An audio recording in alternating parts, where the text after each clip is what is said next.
Assalamualaikum warahmatullahi wabarakatuh. Waalaikumsalam warahmatullahi wabarakatuh. Bismillahirrahmanirrahim. Alhamdulillahi rabbil alamin. Wassalatu wassalamu ala ashrafil anbiya'i wal mursalin, imamil muttaqin, sayyidil ghurril muhajjalin, wa ala alihi wa sahbihi ajma'in, amma ba'du. Saudara-saudara kaum muslimin rahimakumullah, pada pertemuan terdahulu sudah kita bicarakan tentang memperbaiki akhlak, baik akhlak kepada Allah Subhanahu wa ta'ala, akhlak kepada sesama manusia, maupun akhlak kepada makhluk Allah lainnya di luar manusia. Kemudian secara umum Al-Imamul Ghazali rahimahullah membagi akhlak dalam dua bagian besar. Pertama, apa yang oleh beliau dinamakan al-akhlakul mahmudah, yaitu akhlak yang terpuji. Seseorang yang kepada Allah ia bertauhid, dalam pergaulannya dengan sesama manusia ia mempunyai sifat-sifat yang terpuji, seperti rendah hati, sabar, jujur, ikhlas, dan lain sebagainya. Kemudian dalam sikapnya kepada makhluk Allah di luar manusia, ia dapat mengembangkan nilai-nilai ihsan sesuai dengan tuntunan imannya. Ini seluruhnya dinamakan al-akhlakul mahmudah atau akhlak yang terpuji. Kemudian yang kedua oleh beliau dinamakan al-akhlakul mazmumah, yaitu akhlak yang tercela.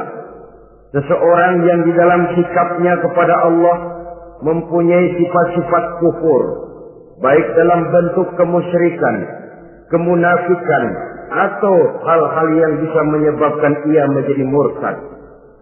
Lalu dalam pergaulannya dengan sesama manusia, ia mempunyai sikap yang tidak terpuji, sombong, riya, ujub, dusta, khianat, suka menggunjing dan memfitnah, dan lain sebagainya. Sedangkan sikapnya kepada makhluk Allah di luar manusia, ia senantiasa menimbulkan kerusuhan. Itu seluruhnya dinamakan dengan al-akhlakul mazmumah atau akhlak yang tercela. Untuk memperoleh akhlak yang baik, yang dalam bahasa populernya dinamakan al-akhlakul karimah, para ulama sufi memberikan tuntunan. Pertama, melalui jalan yang disebut tafalli. Yang kedua, tahalli. Dan hasilnya nanti akan membuahkan tajalli. Takhalli artinya mengosongkan diri dari segala macam sifat yang tercela. Sombongnya dibuang, riyaknya dihilangkan, suka fitnahnya musnah, dustanya berhilang. Itu semuanya dinamakan takhalli, mengosongkan diri dari seluruh sifat-sifat yang tercela. Apabila ini sudah berhasil dilaksanakan oleh seseorang, ia naik kepada tingkat yang selanjutnya dinamakan tahalli.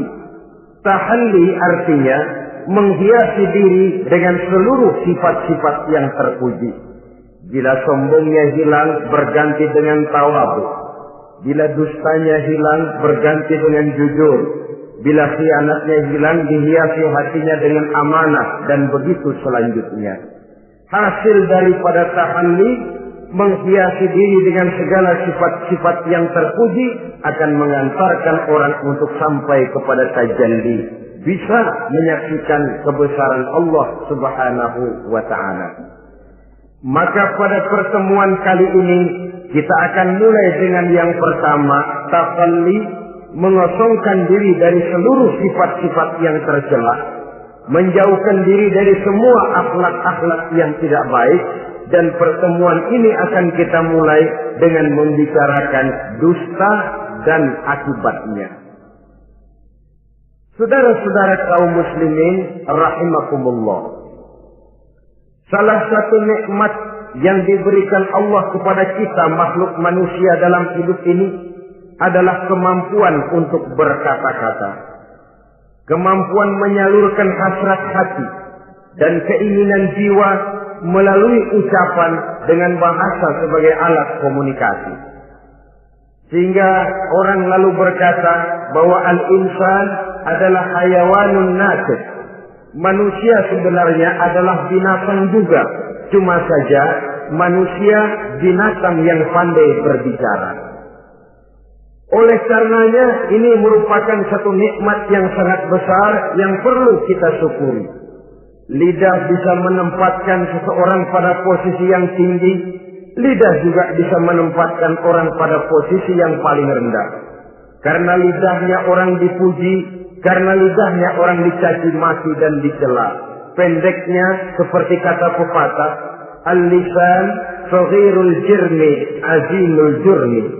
Lidah itu walaupun kecil bentuknya tetapi besar akibatnya. Hampir sebagian besar dari kesulitan-kesulitan yang menimpa manusia pada mulanya disebabkan oleh lidahnya. Sehingga pepatah mengatakan, salamatul insan fi hifdzil lisan. Manusia akan selamat apabila dia pandai menjaga lidahnya. Seperti orang kita bilang, lidah tidak bertulang. Artinya, bicara kadang-kadang demikian enak, bicara kadang-kadang demikian nikmat, tidak terasa akan membawa akibat yang tidak pernah kita perhitungkan sebelumnya. Oleh karenanya, salah satu yang menyebabkan manusia bisa turun nilai kemanusiaannya apabila dia telah mempergunakan lidahnya untuk suatu yang lazimnya kita namakan dusta. Apa sebenarnya dusta itu? Dikatakan al-kadzib huwa adamu mutabaqatil khabar lil waqi'. Dusta ialah tidak adanya persesuaian antara berita dengan kenyataan. Itu yang dinamakan dusta. Berita tidak sesuai dengan kenyataannya. Nah, bentuknya bisa mengada-ada, bisa menambah-nambah, ataupun mengurang-ngurang. Itu bentuk-bentuk daripada tidak sesuainya berita dengan kenyataan. Mengada-ada, yang tidak ada diada-adakan. Itu jelas merupakan dusta. Kemudian menambah-nambah. Beritanya sebenarnya cuma 1 meter, tapi disampaikan orang kepada kita 5 meter, yang 4 meter tambahan. Disitulah kemungkinan terjadinya penyusupan-penyusupan berupa dusta adanya. Ataupun mengurang-urang. Beritanya sebenarnya 8 meter, sampai ke kita cuma 2 meter. Yang 6 meter berita itu dikorup. Itu juga sudah bagian tersendiri daripada yang dinamakan dusta. Oleh karenanya kita harus berusaha. Pertama dari sifat mengada-ada. Yang tidak ada diada-adakan. Itu jelas dusta. Dan ini pekerjaan paling enak memang. Orang seakan-akan terpesona. Orang seakan-akan kagum. Padahal kita mengada-ada. Barang yang tidak ada diada-adakan. Rasul juga pernah, saudara-saudara. Tapi bernada seperti ini, namun jujur. Satu saat beliau sedang duduk, ada seorang perempuan mengendarai onta, sudah tua sekali ontaknya. Lalu Rasul bangun menegur orang tadi, "Bu, kenapa naik anak onta?" katanya. Perempuan ini bilang, "Ya Rasul, yang saya kendarai ini bukan anak onta, tapi biang onta." Begitu. "Iya, tapi dia punya ibu kan? Onta ini punya. Nah, kalau dia punya ibu kan artinya dia anak juga." "Ya memang." "Nah, kalau begitu kan artinya ibu memang naik anak onta." "Lah ya iya kalau itu sih." Kelihatannya mengada-ada, tapi memang benar begitulah adanya. Gurau untuk menghidupkan suasana, tapi tidak terlalu berlebih-lebihan. Yang kedua jenis daripada dusta itu menambah-nambah. Ini juga paling enak. Orang sering bilang, kalau kita ngirim duit, jangan harap kurang, jangan harap tambah. Tapi kalau kita ngirim berita, jangan harap kurang.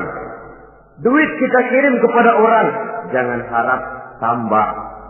Kurang, jangan harap kurang. Atau jangan harap tambah, kurang bisa. Tapi kalau berita kita kirim kepada seseorang, jangan harap kurang itu berita, nambah bisa.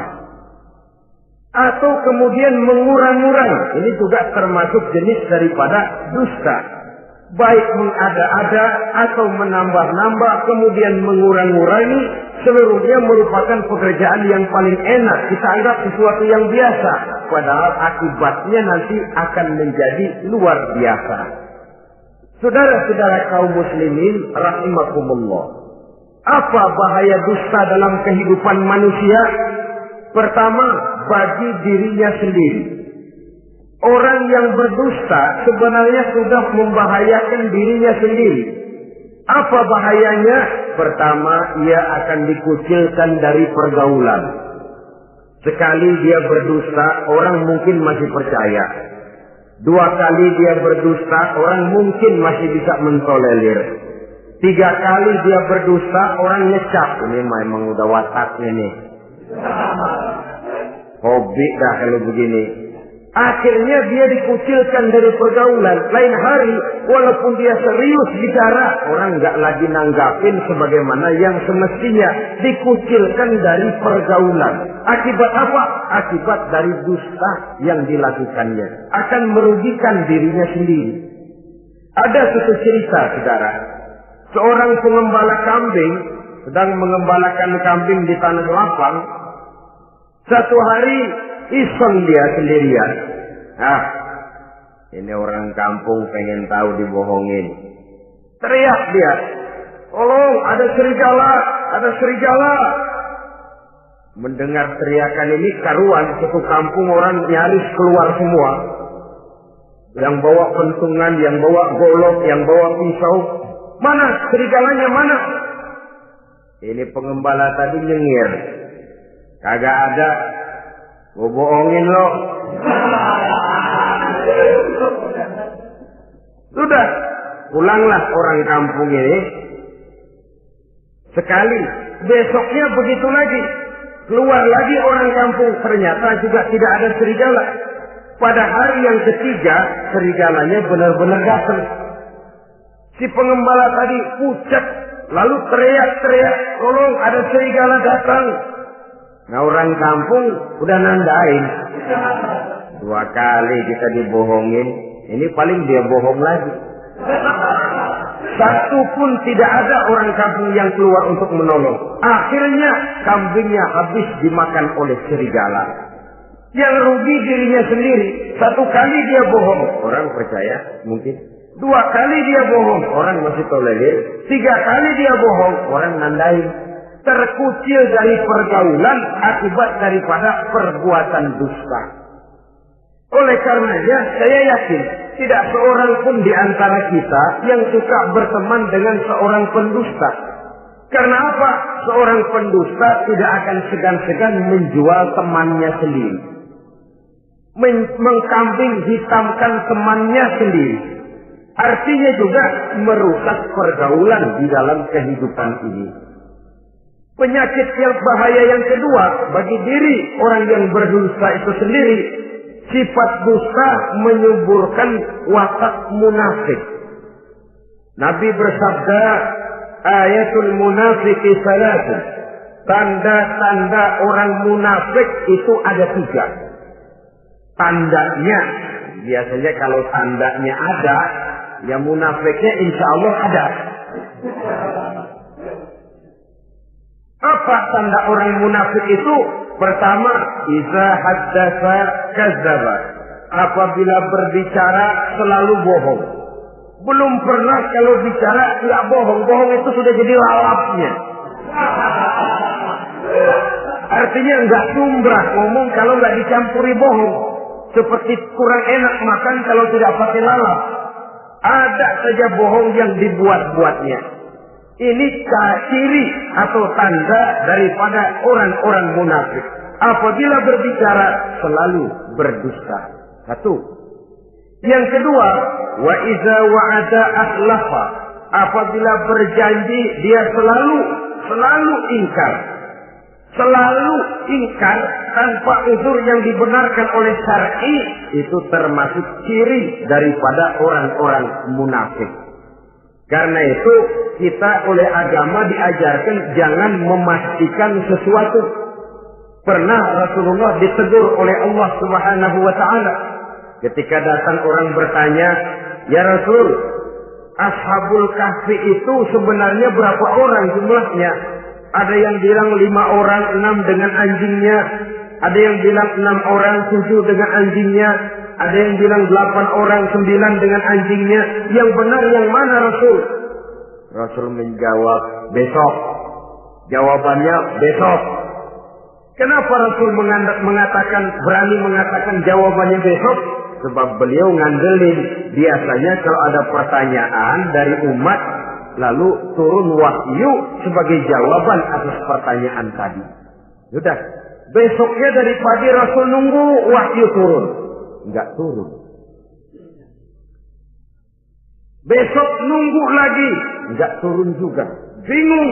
Sekali turun malah negur beliau. Wala taqulanna li syai'in inni fa'ilu dzalika ghadan illa ayyasha Allah. Kalau belum apa-apa Muhammad jangan berani ngeduluin. Besok. Semuanya hanya bisa terjadi dengan izin Allah. Illa ayyasha Allah. Oleh sebab itu harus diawali dengan insya Allah. Insya Allah besok saya pasti datang. Insya Allah ya karena kita beriman kepada Allah. Kepastian di tangan Allah. Pastinya karena kita memang berniat benar ingin datang. Kita kadang-kadang insya Allah ini jadi lalap sih. Asal dia bilang insya Allah udah tulen kagak mau dah.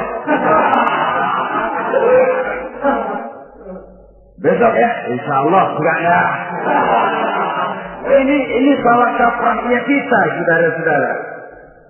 Yang ketiga, ciri daripada orang munafik itu wa idza tumina khana. Apabila dipercaya dia selalu berkhianat.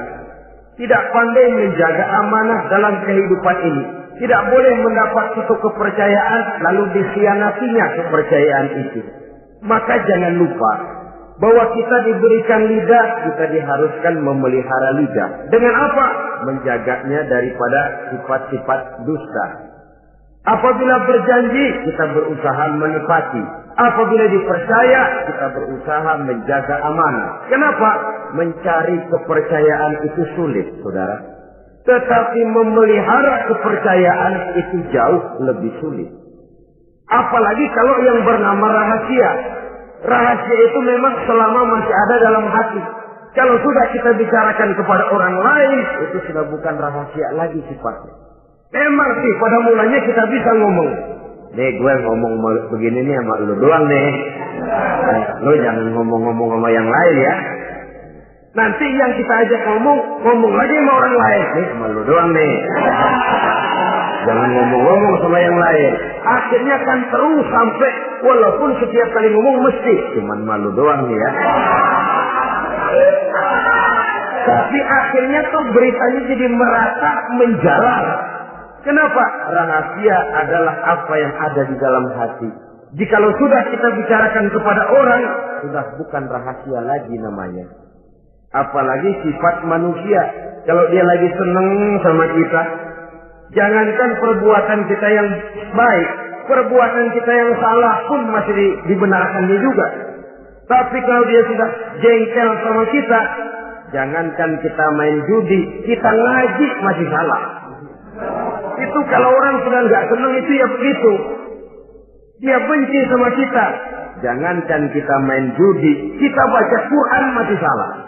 Tapi kalau dia senang sama kita, hampir matanya itu hilang dari penilaian-penilaian yang objektif. Oleh karenanya sifat dusta menyuburkan sifat kemunafikan di dalam diri seseorang, yang diantara tandanya tadi iza haddasa kadzaba, apabila berbicara ia selalu berdusta. Kemudian bahaya yang ketiga, orang yang selalu berdusta jauh dari ketenangan. Sebab apa?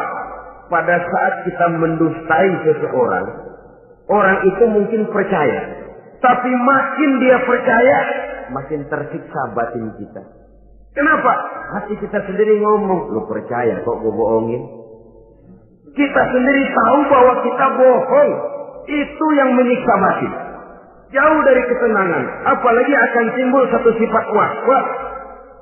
Ntar dia tahu. Bagaimana kalau rahasia ketahuan? Bagaimana kalau dia tahu saya bohong?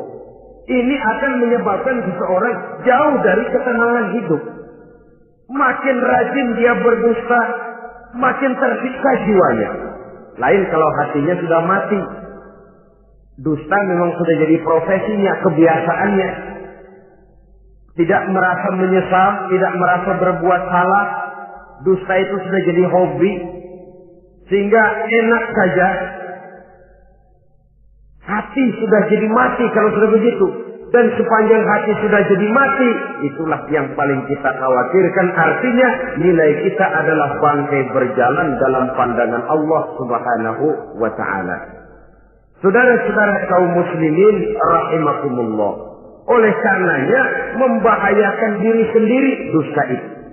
Yang kedua, berbahaya bagi masyarakat banyak.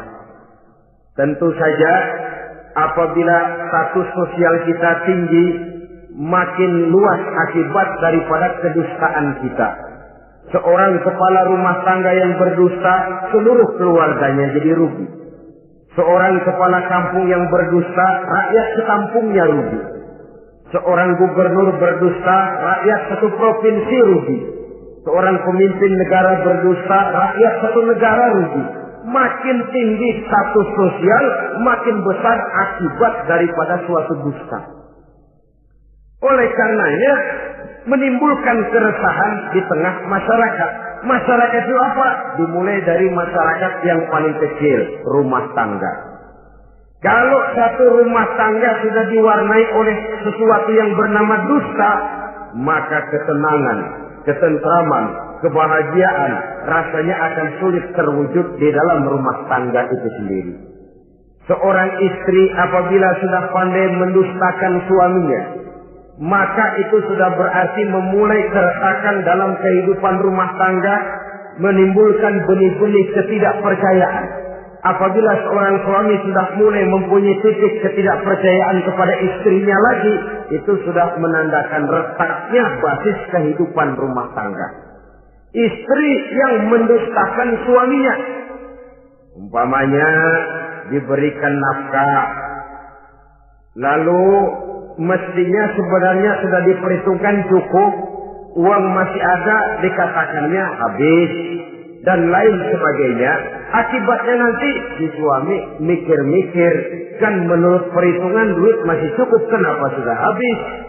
Nah, oleh karena istrinya tidak jujur, suaminya juga mulai berusaha tidak jujur lagi. Mendapat penghasilan besar, mengaku sedikit. Kalau sudah begitu, saling dusta mendustai pun sudah dimulai. Nanti akan terus meresap kepada kehidupan daripada anak-anak sebagai anggota di dalam rumah tangga kita. Saudara-saudara, oleh karenanya rumah tangga bisa saja berantakan, menjadi kacau, baik karena dusta istri, dusta suami, dusta anak, atau dusta orang lain menyulut dan mengganggu rumah tangga kita. Suaminya lagi enak-enak duduk di depan rumah, datang laporan. Kamu kok tenang saja di rumah, Memangnya kenapa? Istrimu, waduh.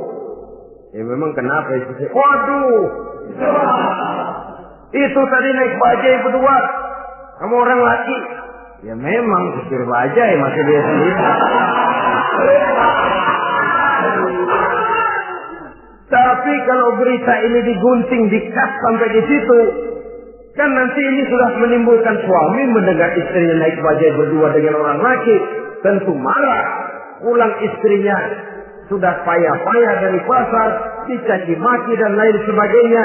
Apa ini? Akibat dari omongan, dari lidah yang memang kecil dan tidak bertulang itu, tapi sungguh sangat besar akibatnya.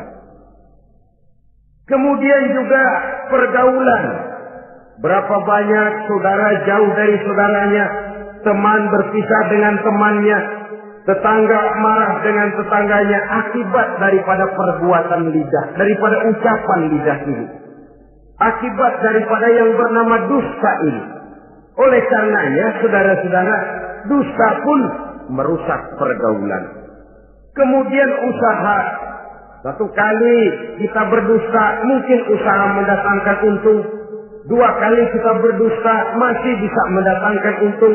3 kali kita berdusta, orang akhirnya akan mengadakan perbandingan. Ini kadang-kadang dalam usaha, dalam dagang, dusta juga bisa jadi lalang. Orang nawar dagangan kita, berapa harganya bang? 500. 300 ya, tadi ada yang nawar 400, saya nggak jual. Padahal kagak ada yang nawar. Dia buat sedemikian rupa. Atau kadang-kadang tidak segan-segan memakai sumpah untuk membela kebohongannya. Walaupun sebenarnya bukan sumpah, karena sumpah itu harus dengan lafzul jalalah, wallahi atau billahi, atau demi Allah. Kadang-kadang dengan kata-kata yang kasar. Modalnya cuma 500. Tapi ketika ditawar orang, yang bener aja nawar bu. Padahal ini saya beli modalnya aja 700 perak, biar mampus nih. Dia beli cuma 500, ngaku modalnya 700 pakai biar mampus lagi. Saudara hadirin yang saya hormati, sepintas mungkin orang percaya, mungkin orang yang tergerak untuk membeli, tapi kemudian keuntungan yang didapat dengan jalan berdusta itu bisakah membawa berkah dalam kehidupan kita? Rasanya tidak. Dan kalau sudah tidak membawa berkah, maka itu keuntungan itu tidak lagi akan mendatangkan ketenangan di dalam kehidupan. Oleh karenanya menjaga lidah ini memang berat. Sehingga dalam satu hadis lain Nabi bersabda, al-jannatu mustaqatun ila arba'ati nafar. Surga rindu, surga kangen kepada 4 macam manusia. Ini model. Biasanya manusia yang kepengen benar masuk surga, ini malah surganya yang rindu, kangen benar kepengen dimasuki oleh 4 macam manusia. Siapa mereka? Pertama, taliyil Quran. Orang yang gemar, hobi membaca Al-Quranul Karim. Orang yang gemar membaca Al-Quran dirindukan oleh surga. Apa membaca sekedar membaca? Ya, membaca Quran kan beribadah, dari sebab membaca itu mengerti atau tidak mengerti artinya. Tapi jangan lupa, membaca adalah alat agar kita mengerti. Mengerti adalah sarana agar kita bisa mengamalkan dengan baik. Itu maksudnya. Baca Al-Quran agar kamu mengerti isinya. Kalau sudah kamu mengerti isinya, kamu bisa mengamalkannya dengan baik. Jadi sungguh pun yang dimaksud di sini adalah orang yang gemar membaca Al-Quran, tapi prosesnya setelah membaca, orang mengerti. Sebab orang hanya bisa mengerti kalau dia sudah membaca. Kemudian apabila mengerti, dia terdorong untuk mengamalkan. Tahlil Quran bukan hanya orang yang sekedar gemar membaca Al-Quran, tapi juga yang membawa gaya hidup yang Qurani. Saudara-saudara kaum muslimin rahimakumullah, tahlil Quran, orang yang gemar membaca Al-Quran dirindukan oleh surga. Yang kedua, wa mut'imil ji'an, orang yang memberi makan orang yang kelaparan. Nabi memberikan anjuran sangat, siapa yang ingin dekat dengan aku di hari akhirat nanti, bersahabatlah ia dengan yatim, dengan piatu, dengan janda-janda tua yang miskin, perlu uluran tangan, mereka yang hidup di bawah garis kemiskinan. Bila diberikan kelebihan rizki oleh Allah, bersahabatlah dengan orang yang tidak mampu. Mut'imil ji'an, orang yang memberi makan orang kelaparan, dirindukan oleh surga. Saudara-saudara kaum muslimin rahimakumullah, demikian besar perhatian Islam terhadap kepekaan sosial, terhadap kesetiakawanan sosial ini, sampai dalam ayat Al-Quran dijelaskan oleh Allah Subhanahu wa taala, ara'aita allazi yukadzibu bid-din fadzalika allazi yad'u al-yatim wa la yahuddu 'ala ta'amil miskin. Tahukah kamu, kata Allah, siapa orang-orang yang mendustakan agama, beragama tapi dianggap mendustakan agama? Kalau sudah dianggap mendustakan agama, artinya imannya dusta, dia sholatnya dusta, dia puasanya dusta. Siapa mereka itu? Fadzalika allazi yad'ul yatim.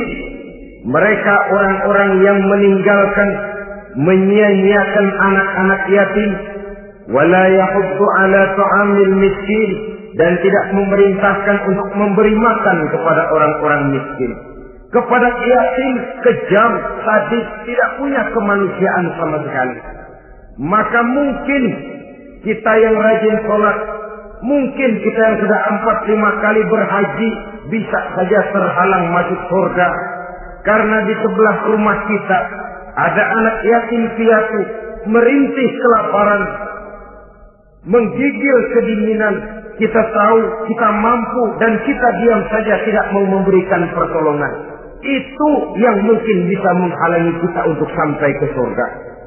Oleh karenanya, salah satu jenis manusia yang dirindukan oleh surga, mut'imil ji'an, orang yang memberi makan orang yang kelaparan. Yang ketiga, orang yang dirindukan oleh surga, wasa'imina fi Ramadan, orang yang melaksanakan ibadah puasa di bulan suci Ramadan. Dan yang keempat, ini yang ada kaitannya dengan masalah kita, wa hafizil lisan. Salah satu manusia yang dirindukan oleh surga ialah orang yang pandai menjaga lidahnya. Artinya dia bisa menempatkan diri, kapan waktunya bicara, kapan waktunya diam. Orang bilang memang kalau bicara itu perak, diam itu emas. Maksudnya diam lebih berharga daripada bicara. Tapi orang memang harus pandai menempatkan diri. Artinya tahu kapan waktunya bicara, kapan mestinya diam. Kalau waktu diam dia bicara, namanya dia tidak tahu diri. Kalau harus bicara dia diam, dia namanya juga tidak mau menyampaikan sesuatu yang seharusnya dia sampaikan. Sama saja ada orang bilang sedikit bicara banyak bekerja. Sebenarnya harus seimbang. Banyak bicara harus banyak bekerja.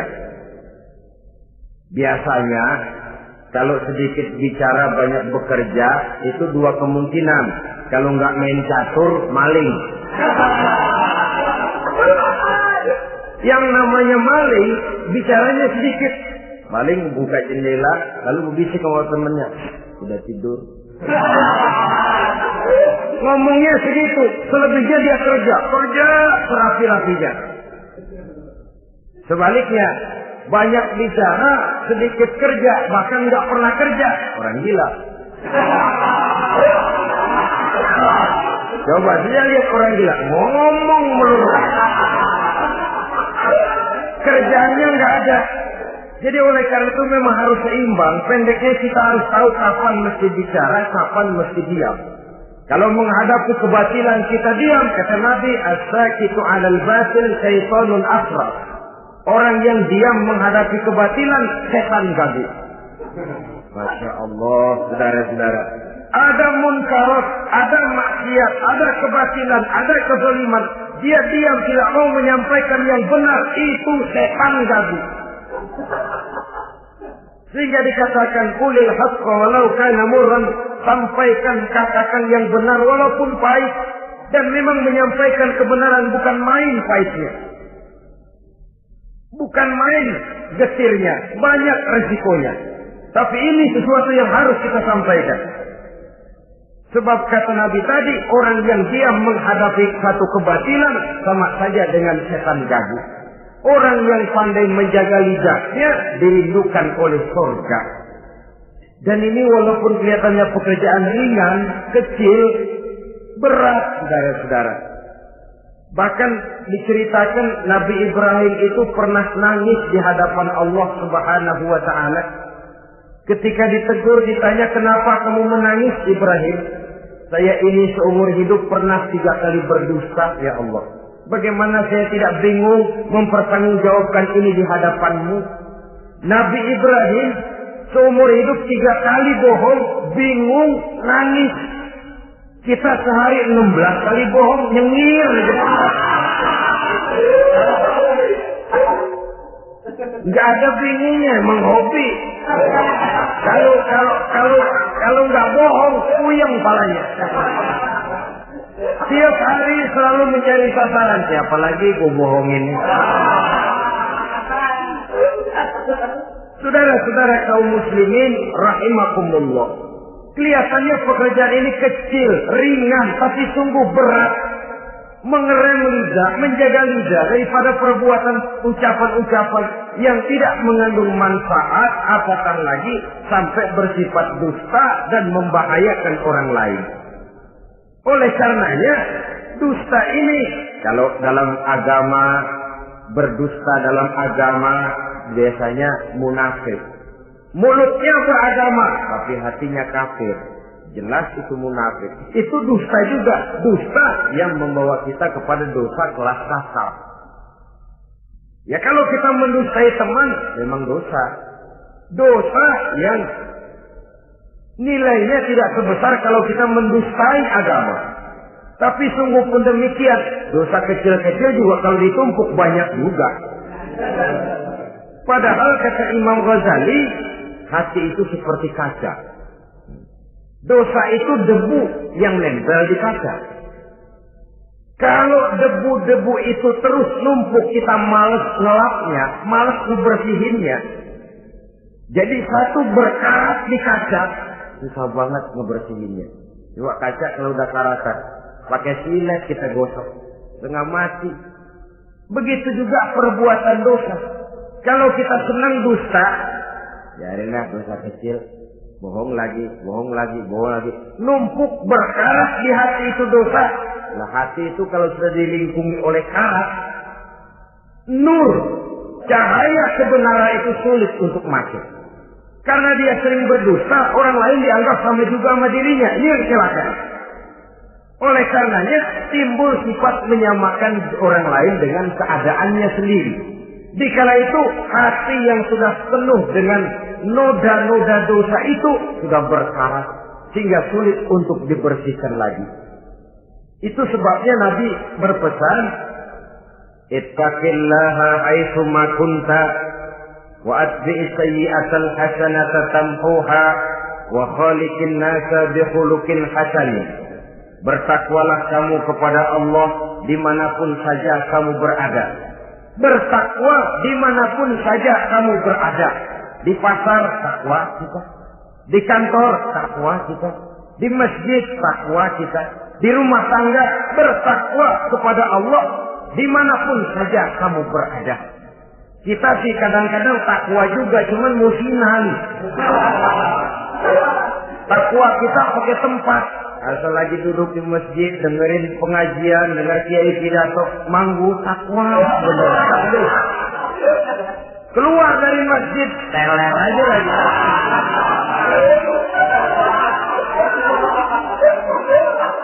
Takwa juga kita cuma pakai tempat.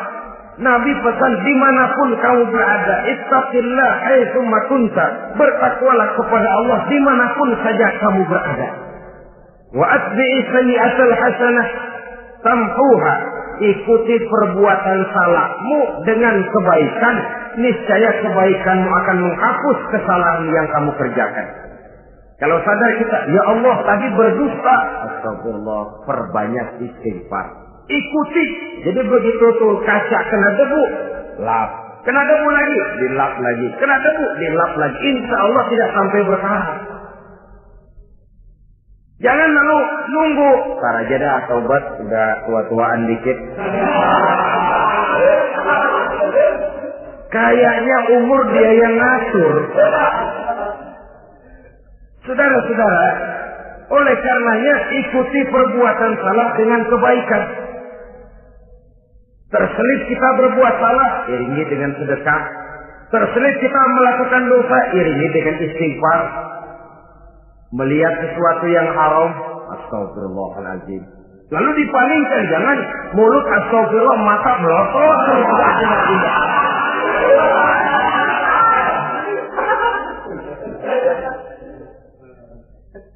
Wa khaliqin nasa bi khuluqin hasanin, dan bergaulah dengan manusia mempergunakan akhlak yang baik.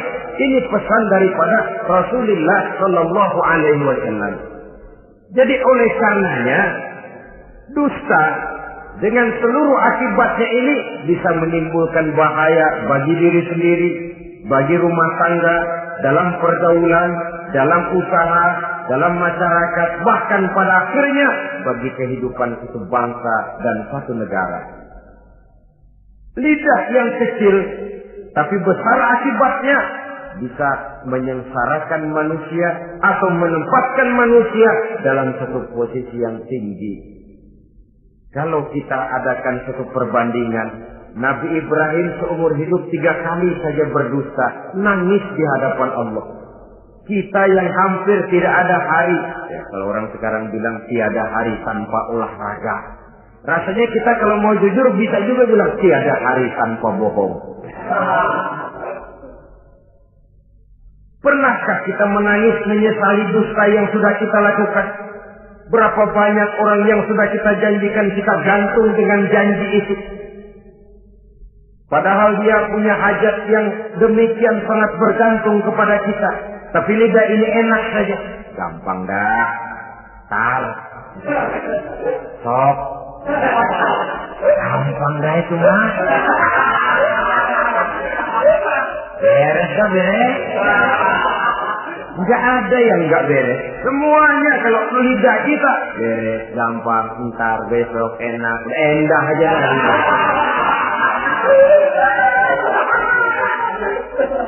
Habis orang kita gantung dengan harapan.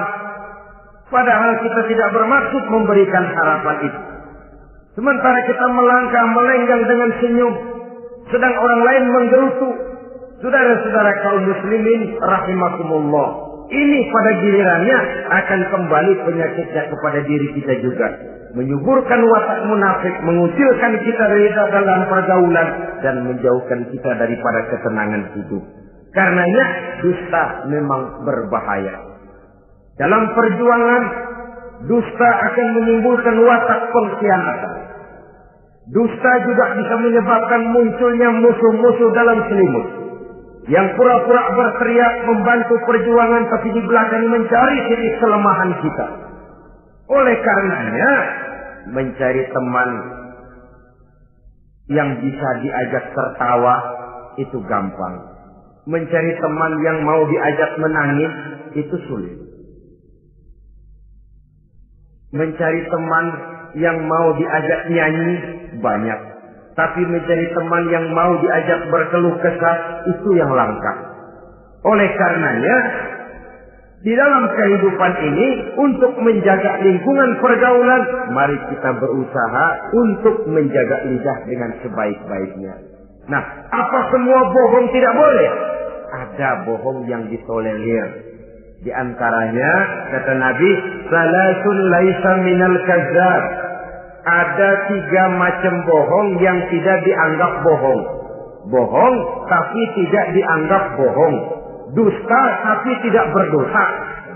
Kalau memang harus bohong, carilah bohong yang tidak dosa. Bahkan insya Allah ada pahalanya kalau kita ikhlas. Apa itu? Pertama, hadisul rajulu limar'atihi atau hadisul mar'atu li zaujiha. Bohongnya seorang suami untuk menyenangkan hati istrinya. Gak apa-apa. Untuk menyenangkan hati istrinya. Misalnya suami pulang dari kantor perutnya lapar. Begitu makan nyobain sayur asinnya luar negeri.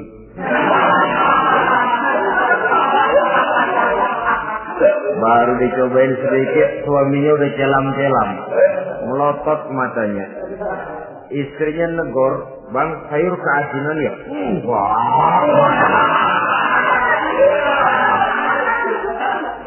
Soal keasinan bagus. Cuma tadi di kantor saya sudah diajak makan oleh teman, jadi masih kenyang. Simpan sajalah, nanti sore kita baru makan. Lapar, kesel, jongkok, tapi karena mau menyenangkan istri.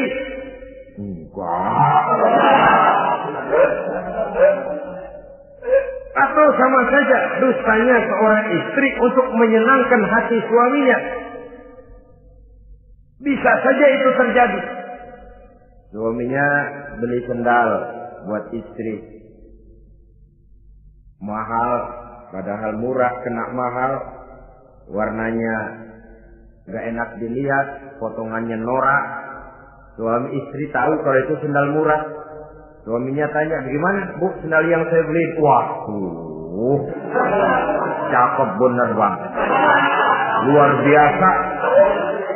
Tangga kita mana ada yang pakai sendal begitu. Memang kagak ada, jelek.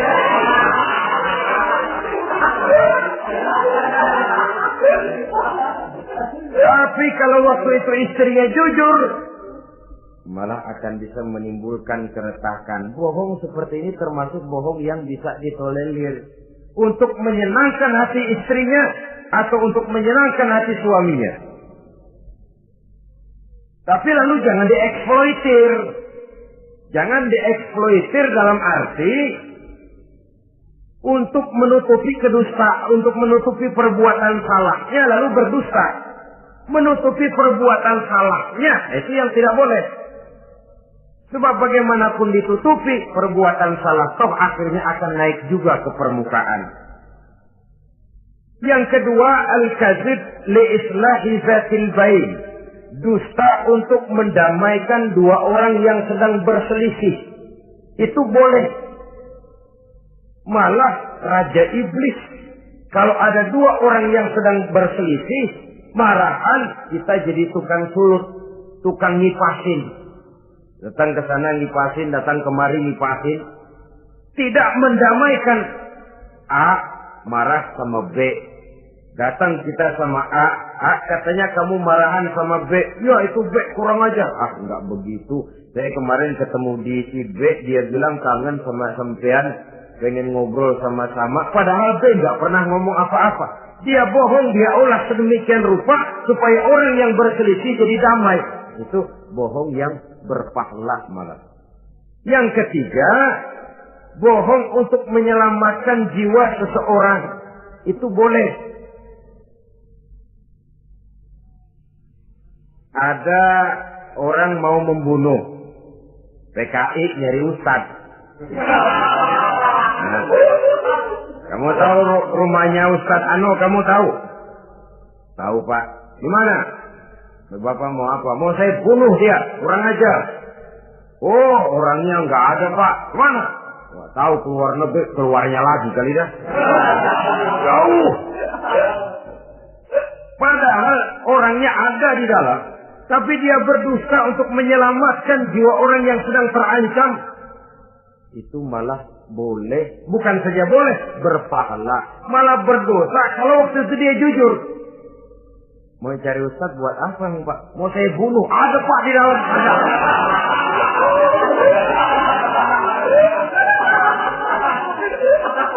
Sentimen, kalau perlu saya bantuin Pak aja.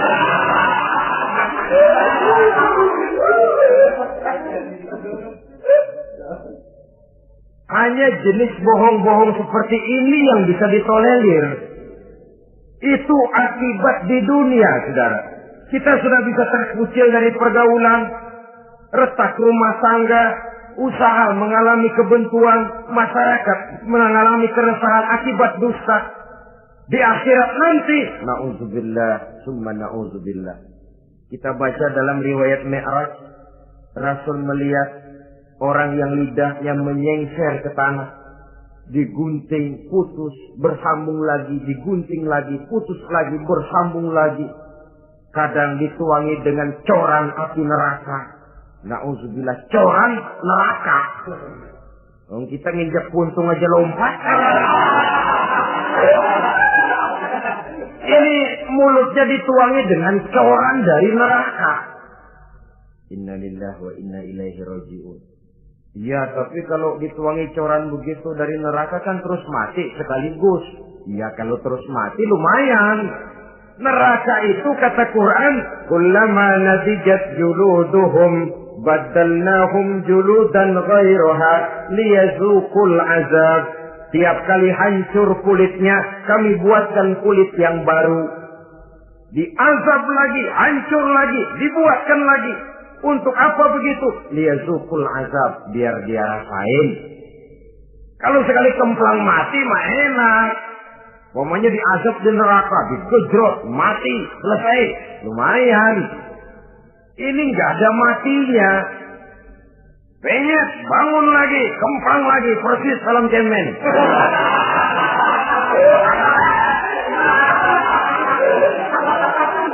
Cuma kalau film cemen mah film, dan itu jelas dusta, di neraka orang tidak kenal mati. Hancur jasadnya, dibuatkan lagi, diazab lagi, dan begitu selanjutnya. Jangan lalu berhitung. Kalau dosanya kebanyakan kan malaikat Malik gemes, ntar dilemparin ke neraka, kelebihan liwat. Jadi nggak mampir di neraka. Ya nggak mungkin, saudara-saudara. Tiap kali hancur kulitnya, diganti dengan kulit yang baru. Untuk apa itu? Liyazuqul azab. Biar dia rasakan benar azab itu. Allahu Akbar. Sudah di dunia dia mendapat akibat yang sedemikian rupa dan punya akibat buat yang lain. Di akhirat nanti dia akan menanggung azab. Apalagi kalau dustanya sampai membuka aib saudaranya sendiri. Dusta untuk menelanjangi orang lain. Logikanya saja, kalau ada teman kita atau aurat kita terbuka, kita harus menutup. Muslim dengan muslim seperti satu badan. Bila yang satu sakit, yang lain ikut merasa sakit. Bila yang satu tercela, yang lain ikut merasa tercela. Dikala itu, kita harus justru menutupi aib orang lain.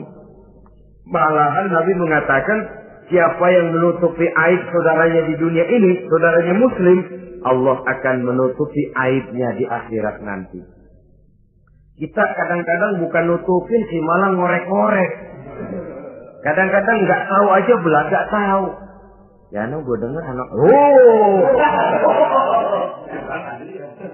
Banyakan dia nipasinnya. Saudara-saudara kaum muslimin rahimakumullah. Begitu lidah yang suka berdusta digunting dari gunting api neraka, terpotong dibulatkan lagi, terpotong dibuatkan lagi, tidak henti-hentinya sampai kepada hari akhirat nanti. Karena itu berlindung kita kepada Allah. Jangan sampai diberikan lidah yang gemar berdusta. Tapi lidah yang gemar mengatakan yang benar walaupun terasa pahit. Mengucapkan kebenaran itu besar resikonya. Panjang jalannya, banyak akibatnya. Mencegah kemunkaran besar resikonya. Tapi itu harus kita lakukan. Setidaknya mencegah kemunkaran. Rasulullah sallallahu alaihi wasallam dalam satu hadis menyatakan iyyakum wal kadhiba fa innal kadhiba yahdi ilal fujuri wal fujuru yahdi ilal nar. Hati-hatilah kamu daripada sifat dusta, sebab sesungguhnya dusta membawa kepada perbuatan durjana dan perbuatan durjana menggiring orang kepada neraka. Mula-mula memang ucapan, dari ucapan orang melangkah kepada perbuatan, dan perbuatan itulah yang akan jadi penilaian Allah. Jikalau baik, dia akan menyebabkan kita ke surga. Jikalau tidak baik, perbuatan kita jugalah yang akan menjerumuskan kita ke dalam neraka. Dimulai dari suka berdusta. Akibat lidahnya gemar berdusta, perbuatannya pun merupakan perbuatan dusta. Suka pura-pura, mental munafik. Artinya hilang sifat kejujuran dalam dirinya. Apabila ini sudah melembaga dalam kehidupan seseorang, sulit dia melepaskan diri dari cengkraman dusta itu sendiri. Untuk jangka pendek di dunia ini maupun jangka panjang di akhirat nanti, dusta hanya akan membawa malapetaka bagi diri yang bersangkutan dan juga bagi orang lain. Benar kalau tadi pepatah mengatakan salamatul insan fi hifdzil lisan. Bahkan ada yang bilang kalau lidah lukai hati, kalau pedang lukai tubuh, masih kan ada harapan sembuh. Kalau lidah lukai hati, kemana obat hendak dicari? Kita tampar orang dengan tangan 2-3 hari, 2-3 jam bahkan sudah hilang bekas tamparan itu. Tapi kita tampar orang dengan lidah, dengan ucapan, seumur hidup dia akan tetap ingat. Kita bohongi orang, kapan ketemu dia ingat nih, dia nih. Nih yang kerjanya bohongin melulu. Gimana aja ada bohongnya. Kalau sudah dicap sebagai pendusta, kita memang nggak tahu, tapi tiap kita jalan orang iringi perjalanan kita. Pembohong, pembohong. Saudara, masyarakat ini punya hukum yang tidak tertulis, tapi lebih kuat dan lebih kejam daripada hukum yang tertulis. Sehingga lalu orang mengatakan, sekali arang tercoreng di dahi, seumur hidup orang tak percaya. Ini artinya hukum masyarakat itu lebih kejam daripada hukum yang tertulis. Sekali kita dicap sebagai pendusta, lain kali kita mau benar-benar banget juga. Aku benar-benar banget ini, sumpah dah. Alah, sumpah lo udah lalap dah, udah laku. Ya Allah, kita sumpah pun orang gak percaya. Ya kalau binatang kita pegang ekornya, barangkali. Tapi kalau orang jelas omongannya yang kita pegang. Nah kalau omongannya sudah nggak bisa dipegang, apanya lagi yang kita harapkan? Oleh karenanya, saudara-saudara, lidah yang kecil bentuknya tapi besar akibatnya ini harus diisi dengan nilai-nilai iman. Lidah yang sudah dimasuki nilai iman akan berat untuk berdusta, berat untuk memfitnah, berat untuk menggunjing, ringan untuk mengucapkan yang baik, ringan untuk zikrullah, ringan untuk baca Quran, ringan untuk musyawarah terhadap hal-hal yang baik. Lidah yang ada imannya, aduh berat saja kalau sudah memfitnah orang, berat kalau harus menggunjing orang. Tapi lidah yang belum ada imannya, nyelonong saja, licin kalau diajak fitnah, licin kalau diajak ngata-ngatain orang, licin kalau diajak mengadu domba orang lain. Dan ini akan berakibat nantinya timbulnya keretakan, keresahan sejak dari pribadi, rumah tangga, masyarakat luas. Akibat apa? Dusta. Dari sekian dusta yang paling kita khawatirkan adalah kalau kita sampai dicap oleh Allah sebagai pendusta agama. Beragama tapi dianggap pendusta. Agama sekedar lipstik, agama sekedar dekorasi, agama sekedar penghias kartu tanda penduduk, tapi hidup jauh dari tuntunan nilai-nilai agama. Pendusta-pendusta agama semacam ini pada gilirannya akan terkena penyakit yang disebut munafik. Iman lidahnya tapi kufur hatinya. Islam ucapannya tapi kufur perbuatannya. Nah, ini resikonya sangat besar. Adapun dusta-dusta kepada orang lain, dosa ya dosa, tapi dosa yang mudah untuk bertaubat. Kalau saya katakan mudah untuk bertobat, saya bukan merangsang kita untuk berdusta, bukan. Tetapi jangan lupa, seperti saya katakan tadi, bagaimanapun ringannya suatu dosa, kalau ditumpuk dan ditumpuk, dia akan berurat, berakar dan berkarat di hati kita. Dan bukankah hati itu merupakan cerminan dari seluruh panca indera?